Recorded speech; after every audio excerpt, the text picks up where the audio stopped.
Are we live? We're gone. Hey, friends. I'm Jerry Ann. Are you here? We're waiting on a few more people, I think. I think we've started. Hoot's in the background doing the camera, doing the whatever, phone camera thing. And we're going to wait till we have a couple more people. I posted today a reminder out on Annie McHugs, and I saw a couple people say they were looking forward to it. So I'm hoping at least we have a couple people. And he is working to see if he can get his phone set up so I can see comments as they come in. Is it working? Do we have people?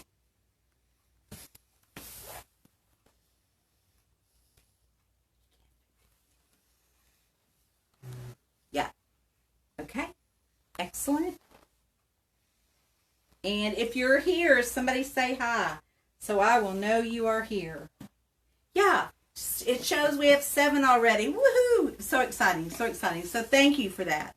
We're going to figure this out one of these days, just about the time that Facebook goes away or something. You know how that works. Okay, so tonight on our Marvelous Monday, I call it Make It a Marvelous Monday because we make things. That's one reason. And Mondays are not always marvelous. Today has been kind of a hard one for me. You know how that goes? So I'm wanting to make this, I want it to at least to end on a high note or a good note or a happy note or something. As I do every week when I was getting ready this afternoon, because y'all know I don't wear like camera clothes when I'm home alone and working. Y'all realize that, right? Normally I'm in soft clothes, and soft clothes are the clothes you buy sometimes in the pajama department. And so real soft clothes. So while I was getting ready and putting on makeup and doing all those things, I was praying for you guys. And a couple of things came to mind and I wanted to share real quick. One is, I felt like the Lord was putting on my heart that somebody that's watching, and I don't know who, I had no idea who, was blue or down or depressed feeling, just kind of lethargic kind of feeling. And I just wanted you to know that if that's you, or if you know someone that is in that situation, know that you've been prayed over today. Also, I wanted to mention that I'm going to tell you something real personal. In the past, I have had occasions in my life going through situations where I had depression and that sort of, just depressed. It's just bad times, hard times. And one of the things that I learned from that is to do something for others that would get my mind off of what I was going through to help someone else. So, if you're ever interested in doing any sort of donation quilting for kids, we have an organization that we founded a few years ago, three and a half years ago, called the Christian Quilt Guild. We're on Facebook. We also have a website. But all we do is donation and charity quilting. If you're ever interested in doing that, please let us know. I'll show you a couple of real cute quilts, because I know how quilters are as far as just seeing somebody else's work. So I have a friend named Alice who I taught to do string quilts. And she took a bunch of scraps and made this for a child. Now, the group that we give the most quilts to are the Salvation Army Angel Tree. Those are the children that have come from low-income families. And look at this back. Isn't that just darling? So at Christmas time, we make them all year long, and then at Christmas time, we give them to the Salvation Army, and they distribute them with their toys and the other things that come in for them. Salvation Army values them like they would a bicycle. So the Salvation Army really appreciates them and gives them away. And the cool part is the Salvation Army will not give just one kid in a family like a bicycle or a quilt. What they do is they give everybody in the family whatever they're giving. And then, look, this is real simple. Here's a panel. And we all have those panels that we think we're going to do something with. This is just a panel with 2 borders on it. And then a real simple back. So, like I said, that's a real fun thing to do for other people. If you're interested or have questions about it, feel free to call me or text me or write me, or I don't know. I can't read smoke signals, so do one of the above, and I'll give you some information, and you can help us, or you can even start your own thing. Okay, last week I pulled I have a winner from last week, and the week got away from me. I don't know where it went, but I was giving away these blades that I had pre-cut, and anyone who shared the video. And I'm here to announce that Kathy Biggs, I don't know Kathy, but I hope to know Kathy. Kathy won. I sent Kathy a private, a message through Facebook. But like all of us, we don't always see those right away. So with Kathy, if you're online, you won. Message me. You'll find my message if you go looking for it. I need your address so I can mail this out to you. Plus, you never just get one thing. That's just not the way it works. Every time my husband walks in the house, well, not every single time, but many times when he walks in the house, I'll say, "Did you bring me a present?" I'm the worst about that. So I like to give presents, but I always ask him. And today he said yes, so that was kind of fun. So tonight we are going to have another free drawing, and the prize will be, I know y'all are going to think I'm nuts, but have y'all ever used these adjustable, open-sided thimbles? This one happens to be small, and it's got adjustments on the back. I tried a million different thimbles and never could find one that I like to do, like when I'm doing binding and stuff, until I found this one, and I could, squeeze the things, those adjustable rings we wear when we were kids. It's like that. They just pinch around I have them in small, and I have them also in medium. And also, we can't do without our friction pins. So tonight, the prize is, I'm giving 2 prizes tonight, a friction pin and a thimble. So the way to enter the drawing is to answer this question. Doug, tell me if you can see it. You can see it? Okay, good. How often do you use a thimble? That's all you have to do. Down below in the comments, how often do you use a thimble? That's the question. And then that will put you in the drawing, and then I will go down the list, and I'll probably get Doug to pick a number, and I'll figure that out and do a drawing. So somebody out there will be winning, actually 2 somebodies will be winning a friction pin and a thimble. Now, before I send it to you, I'll ask if you want a smaller or medium thimble, so you'll get the right size. Okay? Fair enough. Right? Okay, so the housekeeping is over. That's all I'm going to do for housekeeping. Oh, except to remind you that if you are interested in my daily devotional, it's on a page called We Are Called to Pray, and I write a devotion every weekday, and you are welcome to come and read that. I wrote one today. Oh, I wrote a good one today. Something I need to be working on, so I am now working on it. Okay, here we go. So today I want to introduce you to my cute little, well, I think it's cute, quilt behind me, and I call it Florida. The reason I call it Florida is because it has Florida fabric on it. Do you see this? It's got Greetings Florida, and here's a dolphin and bicycles and the Sunshine State and palm trees and oranges and what are those? Flamingos and alligators and palm trees and all of that. So now that I've introduced you to Florida, actually the quilt Florida, I want to tell you some of the things I would do differently if I were going to do this again.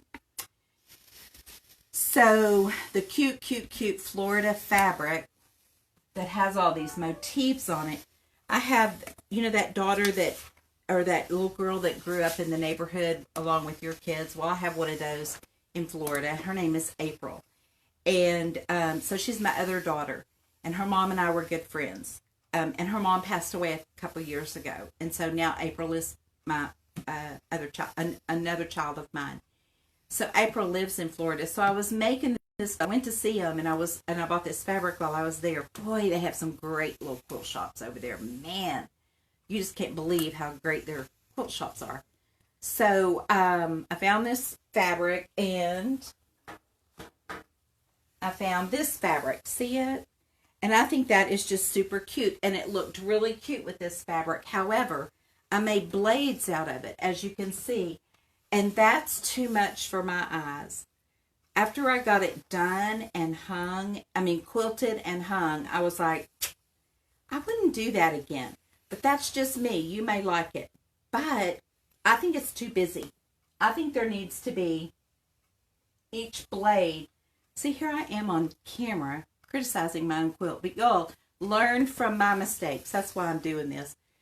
I would use probably a solid or something else for this. However, where I do like it is in the 9-patch. I use the stripes in the center block of the 9-patch. So as quilters, what we do is deconstruct a quilt. So let me tell you how I did it. This was a 24-inch background of that blue water-looking batik. And then I made my full-size Dresden with 2 windows, fussy cut my motifs out, made the Dresden, put it on the 24-inch background.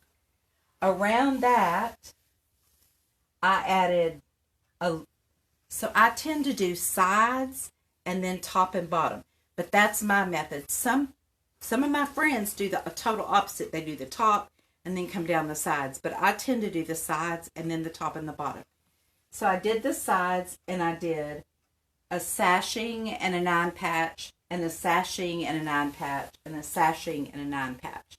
Right? I did that on this side. I guess I could turn this way. And I did it on this side. So I did 3 of the 9-patches on each side. And then I did the same exact thing across the top. So that's how I got my 9-patches. And then I finished it off with an outer border. So what I did was I added 2 borders. The plate was on the background. Then I added a border that had 9-patch with sashing. And then I put another border around that. That's how this quilt was built. So I don't have a pattern written for it yet. But if that is something that you would like to know more about, so I used the quick method. I used the strip method of making the 9-patch. And if you want me to actually do a tutorial on this quilt, obviously I would remake it in the process to show you, another way to do it. We can do that. So if that's something you're interested in, put it in the comments so I'll know. Because I want to do what y'all want to do.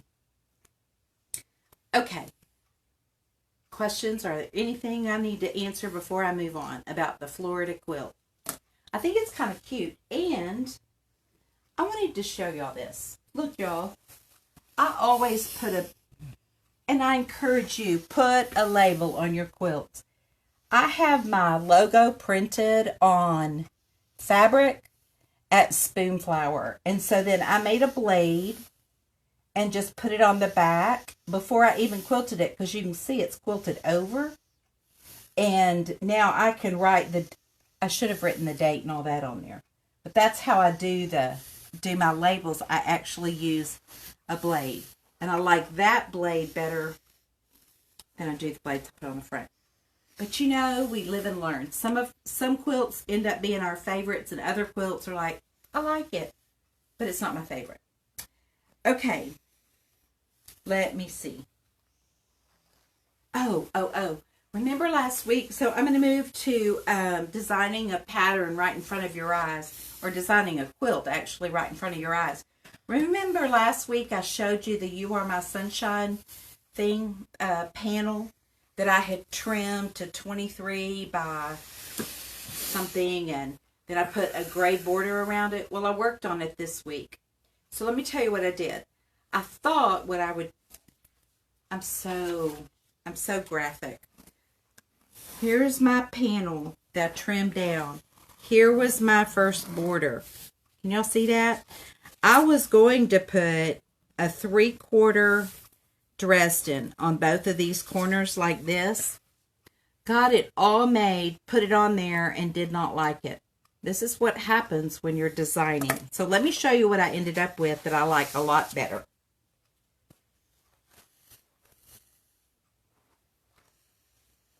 Of course, the more I do, the bigger story of my life. The more I do, the bigger it gets, the bigger it gets. It's just, eventually this will cover East Texas. I'm just kidding. But you know what I mean? It's like, okay. But this is my design process, and I can't change it, y'all. This is the way I design.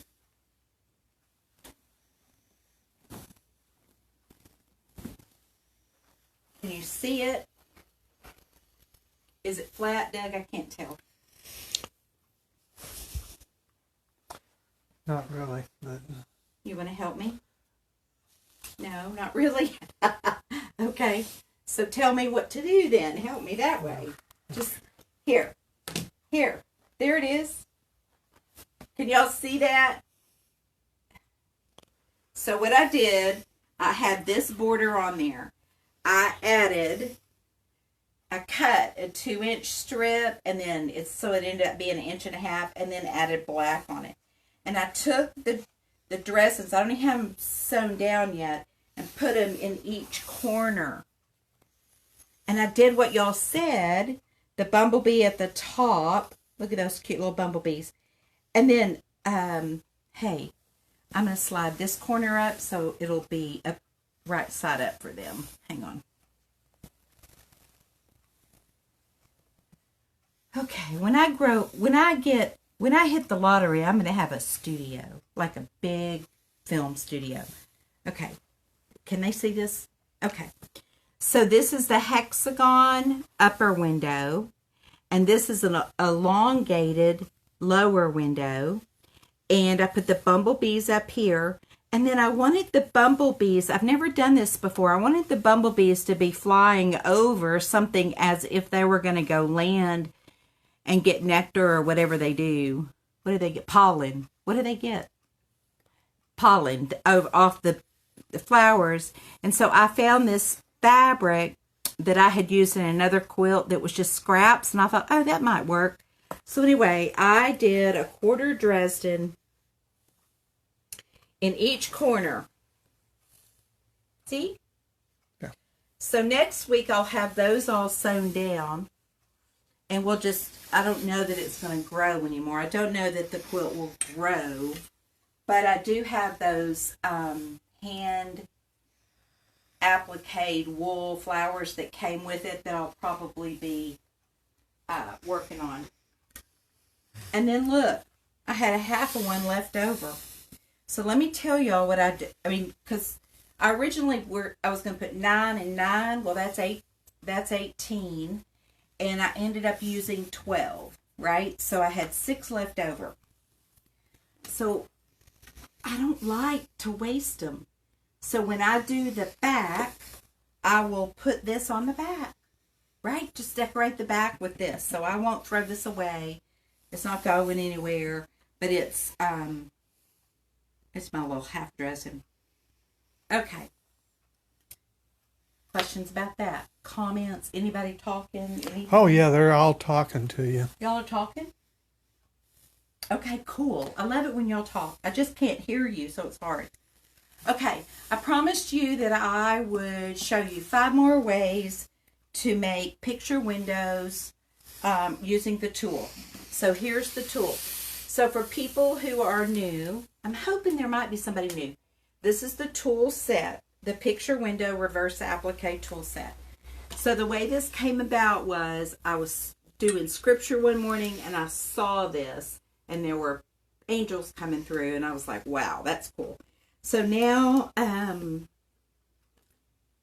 rumor has it, I haven't seen it yet, but rumor has it that I'm supposed to have my patent number delivered to me this week. So I'm very excited about that. That would be a joyful day. In the tool set, you get this. It makes this large Dresden. You also get Y'all, the reason a patent makes me happy is because nobody else thought of it. I mean, that's the only way you can get a patent. So it makes me happy. You also get a small one. So this little one makes like a 12-inch little Dresden. And we're going to work on those next week because we haven't done that much yet. You also get all these fun pieces. So you get the window that actually was cut from here but slips right in here, and the circle. And then you get the lower window piece. All of these pieces can be used. You can make teeny tiny Dresdens with this. You can make your windows like this using this. You can make windows that have circles in them. And I'll show you one of those right here. See?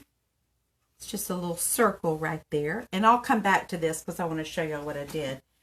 And then you have this one and the window that goes in it. So those are all the pieces. These run $44 and you get both sets. I mean both sizes. And it's all one set. So tonight, our project, y'all, I have a little table off to the side because I have so much stuff. What we're going to do is I am going to show you how to make a hexie. Well, a hexie, this is what I call an accessory pack. The accessory pack has these little windows that have hearts and hexies, and everybody's calling this a football. I call it a pedal and a raindrop. But look, see this little hexie? It came right out of this. Or it came out of one like it. Okay, you slip that right in there. See how it fits perfectly? Now we're going to make a hexie. So the quilt top, the black one that says "You Are My Sunshine," that's what this is. That's a hexie. It's a hexagon. Hexagon is 6-sided. So a 6-sided shape. So I'm going to show you how to do that. And we're going to use this fabric. And I use a friction pin. Y'all, they're my favorite things. And I lay my blade. I lay my blade and I'm working from the back. Put my tool on it. I take my hexagon shape or my heart shape or my circle shape or whatever. And I draw. I'm doing it hard so you can see the back, so you can see it well. Can you see that? I need 1/4 of an inch on the inside. I could measure it. But somebody asked me last week or the week before something, how many of these have you made? And I figured at least 2,000. So I'm kind of used to doing it, so I'm not very hesitant. Okay, just like we learned in home ec, we have to snip to the corners. Do you see that corner right there, that point where it turns and goes the other direction? I have to snip there or the fabric will never fold back. And I want my fabric to fold back. Now, I protect my cutting mat from any sort of glue or adhesive. So I have a glue pen that is the sew line, and I have the refills. And I would use it if I knew where it was. But because story of my life, friends, I don't know what I did with it. I thought I did, but I don't. So it's gone. It'll show up probably in the morning about 8 o'clock or maybe even tonight about 8 o'clock. So as a backup plan, I always have to have a backup plan. I am using washable school glue. It's non-acidic.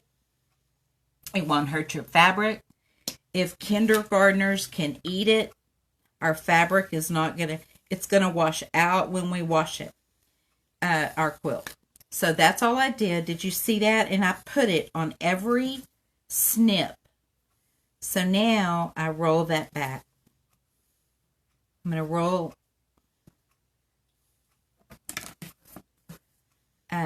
And you can see I'm generous with my 1/4 inch too.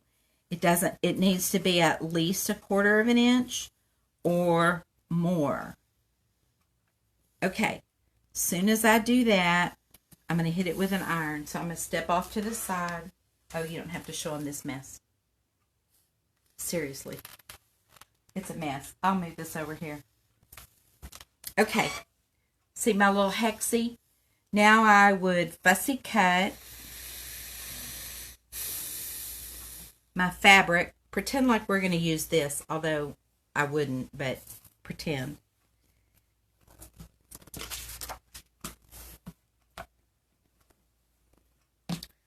Just work with me here because I don't have what I would like to have. But it'll work. It'll be fine.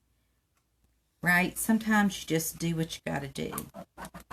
Need a piece of fabric. I was digging for this next one we're going to do over there in the cabinet. And I thought, oh my word, look. There's the fabric from the Florida quilt. I would never have known where to look. And there it is. So I got it out. Okay. Now, do you see how much too much I got? So I need about 1/4 inch around on every side. Just like so. A little more is fine. Less is not good. So now I'm going to glue these together. You know this isn't permanent. This is only until I get to the sewing machine. And you see what I did? I just hit it with a little bit of the glue. And then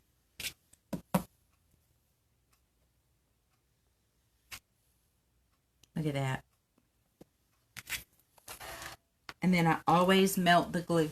So I always hit the glue with an iron. The reason is because the glue disperses in the heat. And when the glue cools, then I have see how it's stuck really well.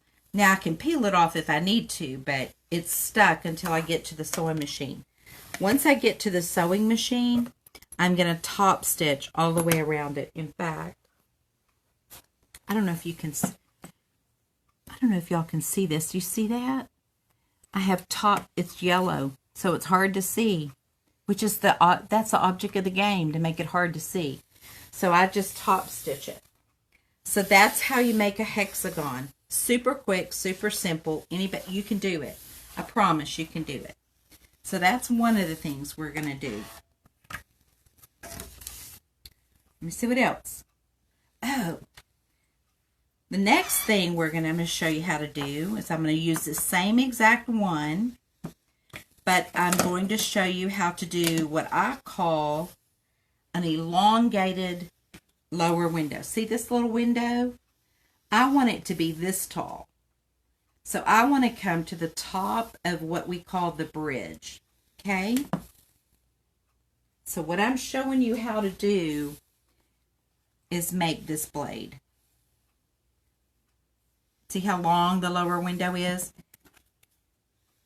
See, it's only this long if you just follow this outline. Okay? So the way you do it is you just, you're back in your... I would have done this all at one time, but had I been, doing 12. So I do all these 3 sides and the top of the bridge. And then it leaves a gap. Well, we're quilters. We're smart. We can connect the dots. I know we can. Then we just do this. And then you cut out the window. Here we go. So again, I need 1/4 inch on the inside. Like so. Snip to every corner.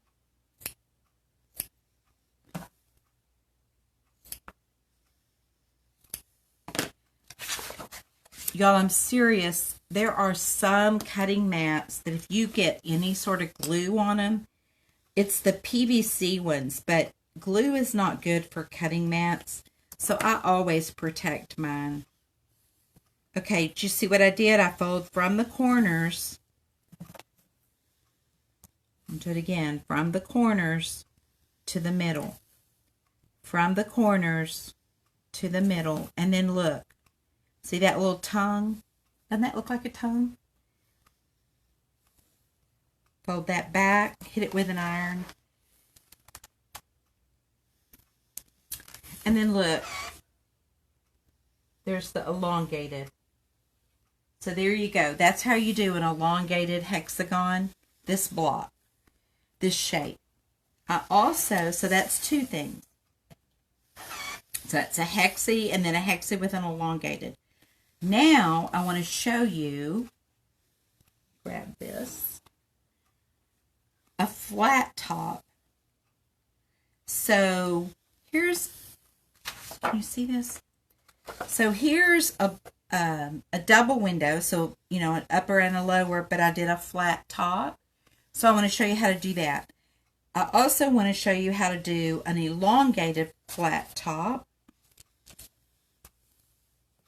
See the difference?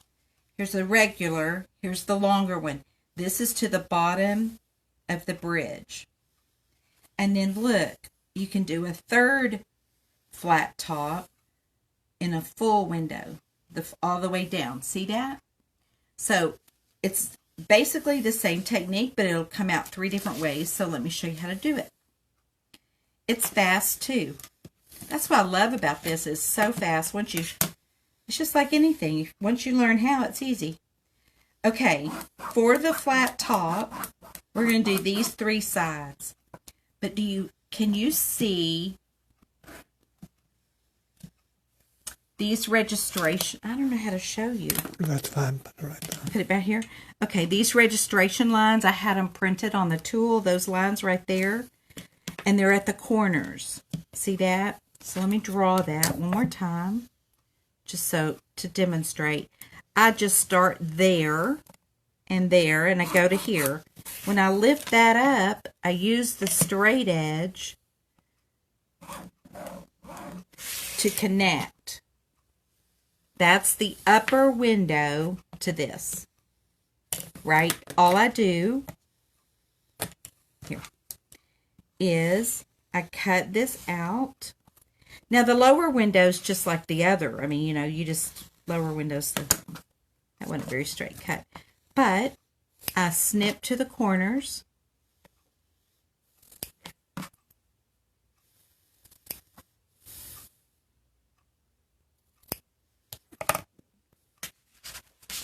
I use my paper. I use my glue. Now on longer cuts, like, see how long this is? I always glue at the snip where I've snipped, but longer, I dot it. So it'll hold until I can get it ironed. Once it's ironed, it's good. And I'll go back, and I think I started to say this earlier. This is only to hold you until you get to the sewing machine. Because you're going to top stitch all this down. You're not going to leave it glued together, because of course that's not permanent. But look, y'all. So there's the upper window. So you would cut the lower the same exact way as we did on this other one. The elongated, this one. We'll work on this one now. This one, you lay your blade on you lay your tool on your blade. I'm going to draw those same sides, right? I'm going to go to the bottom of the bridge. See the bridge right here? Now, when I lift this up, I'm going to have a gap here and here, and I don't have this drawn. I know, it's not finished, but we're quilters. We're brilliant this way. We can just draw a straight line. You can eyeball this as a straight line. And you can eyeball this, or you can use a straight edge, whichever you want to do. How gutsy are you? Then you just cut that out. Same exact. Y'all, once you've done it, okay, cut it out, snip to the corners, glue it back, fill it with fabric. And there you go. It's just how Now, I will reiterate here. I'm going to glue to the corners. I'm going to glue the snips. But when I have that longer side, I need some help holding it back. So I start in the corners and I press to the middle. Sometimes I feel like I'm playing piano or something. Okay. And I'll iron that. Make room up here. Oh, I love it when a plan comes together, y'all. I just love it. Watch. There you go. Now we're going to work on this little guy. And it's the full window with a flat top. This one.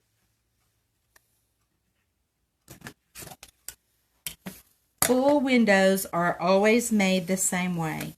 You go all the way to the bottom. Here's the bridge. You go all the way up. If I was making a point at the top, I'd go up here, but since I'm not, so I have this bridge, so I have some gaps. No big deal.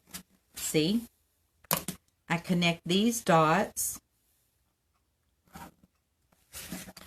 Oh, I didn't do that very dark. I don't know if y'all could even see that. Like so. And like so. And then I cut that out. Now this, see how much longer this is? So this one I'm going to really need the glue on the sides. I just want to do a shout out to my husband who put a new blade in my little cutter today. I don't even know what size this is. It's small. Man, I'm just telling y'all, the best, it's the best having new blades. Just saying. And I don't know why it is that I wait until they're like, you know, that they have a nick or, you know, there's dull or whatever. And I don't know why I don't just like jump on it and get it done. But I don't. So maybe it's just me. Maybe it's just me. Bet y'all don't do that. But I do, unfortunately. And then when I get a new one, I'm so grateful. Okay, start in the corners. And on this one, I walk it to the middle because that's so long. Flip that little tongue down. Whoops. Start in the corners. Walk it. This one's easier. And then iron it. I iron it all the way along every step, y'all. I iron it. Because then it's just easier for me to work with. And it gives it some texture. I don't know if y'all can see it, but you see it just gives it a really nice hand to work with. Okay, so here's the blue one. And there's the full window on top of it. Right there. So we did the hexie with the elongated bottom so that you can make this one. Then we did the flat top. You know, another thing I call it's like a flat roof because that's a rooftop like point. So sometimes you might hear me say a flat roof, but the flat top, regular window, an elongated window, and then a flat top full window. Okay. Are there questions about that? Is anybody... They all seem to be intently watching. Julie says she just purchased hers from her local quilt shop today. Yay! That's exciting. Shout out to your local quilt shop. I need to thank them for that. Okay, let me see what else is on the... Oh.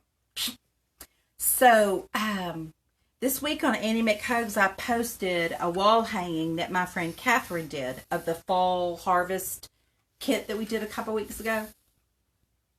And you'll see it on my page. She had it clipped and it was hanging. It was so cute. And then yesterday, another friend had hers on her coffee table. Looked really cute. So it just makes my heart happy. But the question came up in that process of what to do about, do we worry about the back being so thick? So the answer is, let me show the back. So I'm straightening up my mess. So many of you, I showed you this a few minutes ago. Some of you may have seen this little Dresden plate that I did last week. See this? And I talked about it last week, being the circles. And then look what I did. Y'all, this was just in my closet because, you know, I've made 2,000 experimenting on everything. And so I find all these random pieces, and then now I can use them for y'all. It makes my heart so happy. Okay, so it's got circles and a regular lower window, and an elongated lower window, and no lower window. Do you see how that alternates? Plus, this is a good one to show you. You don't have to have all your blades matching. You can alternate them back and forth. You can do 2 and 1, etc., etc. So this is in red, white, and blues. And the little fabric has a little flag in it. So I was just playing with it. You know how I do. I'm experimenting with different looks and different things. So during the week this week, I went ahead and cut a 24-inch piece of a square, like the background would be up there. And I went ahead and stitched it down. So what I want to tell y'all is, when I stitch it down, of course you get to do whatever you want to do, but I pin it here, and here, because I'm going to stitch, and I do all 12 of them, so I have like 24 pins. This is why I love pin cushions, and I love them all over my house, and I like them everywhere. And this is also why I don't go barefoot in my sewing room, because you never know when a pin falls, and you don't always hear a pin drop. Okay, so now what I've done is I've stitched this to the background, just top stitch it. Here's another thing to think about. I wanted to use the red so it would hide, but guess what? The red shows on the blue, and you know what I call that? I call that a little design element. It was cute. I didn't care. I was fine with it. Then I made a circle and appliqued it down with red thread in the center, and this fabric was the background fabric. Okay? So this could grow into a full-size quilt, or it might just be a teaching sample. But let me show you the back. Now this might be harder to see, but I did it in red so that you could try. Can you see that? I don't even know. Can y'all see that? Can you see it, Doug? This little red thread? Okay. He says maybe. But I want to show y'all what y'all look. See that? That's where I stitched it. Okay? But look, from the side, this is a better side to do. I can pull the back apart from the front. You see that? That's a lot of bulk. So I remove that on the large one. I don't always do it on the small one. But let me show you how I do it, because this is where somebody was scared, and I don't blame them, because I was scared the first 25 times I did it too. All right, what I just did, oh, there's my hole. I lost it. Okay. All right, you see what I just did? I just made a snip, and I made sure that it was away from the front. Does that make sense? I pulled them apart. If you do not have a pair of duckbill scissors, mine have jewelry on them so that when I go somewhere, somebody will know mine from somebody else's, but you don't have to wear jewelry on your scissors if you don't want, but I do. Okay, see this little gap? The thick end goes in like this. And I am going to follow Okay, I'm upside down, so trying to do it so y'all can see it. That thick end is holding the front. Maybe if I just do it this way, towards you. The thick end, look, y'all, holds the front and the back apart. Isn't that the greatest idea? See, that would have been, I would have enjoyed making that design. Because that's a patent, I'm telling you, that's a good one. Okay, so that's why this fat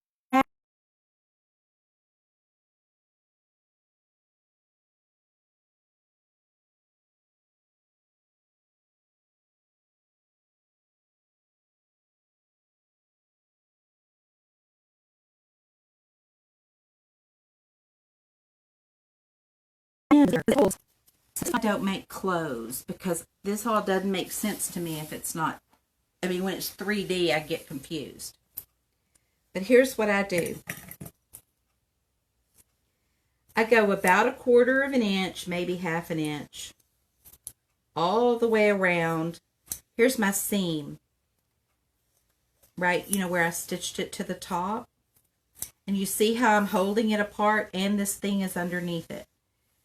Keeping me, because the worst thing in the world you can do is do all that work on the front and then mess it up because you snipped wrong. Then you're like, oh, it just hurts your feelings. And then that project goes in a bin in timeout, and we don't look at it again. And then 3 years later, you get it out and go, well, it wasn't as bad as I thought. And I'll just change this. But you see what I'm doing? I'm just peeling this layer. Now, a couple things this will do. It opens the back up so there's not so much bulk, which is a good thing, right? If you're a long arm quilter, you'll know you can hear when there's a lot of bulk in a quilt as you're quilting it. You can feel it, and you can hear it. You just sense it, I guess. I don't know. But this exposes, and it doesn't have to be fancy because all that's going to be, but look, see this? That's what the background looks like. Now, if any of y'all are geared this way, every time I cut one of these, y'all, they're the same size, and they're all the same shape, and they and they always look like this. Let me just tell you where my brain goes. If I was into clothes design, I would use this for a collar or something, right? I mean, there's got to be a use for it, but I don't know what it is. And so the best I can do is put it in a scrap pile. I know, my brain is like, what can I do with this? Okay, see what I did? I cut out the back. Now, you left the circle in yes, place. I left the circle, and it's not really big enough for me to pull it. I don't worry about it because it's not a lot of coverage. You know, it's not a lot of, what's the word? It's not volume. It's not a lot of square inches or whatever. So I just leave it. Now, this is ready for me to add more borders or whatever it is I'm going to do to build this out, or just finish it out, whichever way I'm going to do it. So I think it was Catherine that asked about pulling the back out. So Catherine, good question and good eye. And yes, that's how I do it. But I highly recommend looking for these scissors just to make your job easier. I don't have any sort of, I don't know, in the company, I don't know, you know, it's just, they're wonderful to work with. They are a blessing to have. Let me just tell you that. Oh, and last week we talked a little bit about how to do the centers. So I showed you that I did a center applique, you know, just stitch that down. I even did it in red so you could see.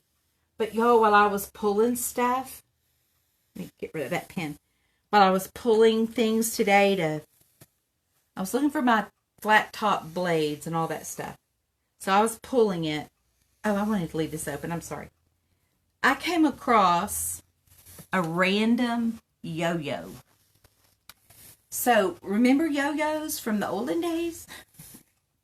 I love them. I do. I want them to be like, I want to make them modern again somehow. One of the things you can do, especially on the smaller Dresden, is you can use a yo-yo right in the middle, and it gives it sort of, it gives it that 3D sort of.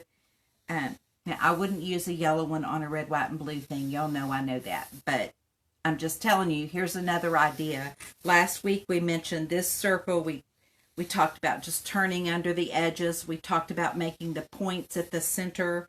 And we talked about even making a hexagon, a little hexie to go in the middle.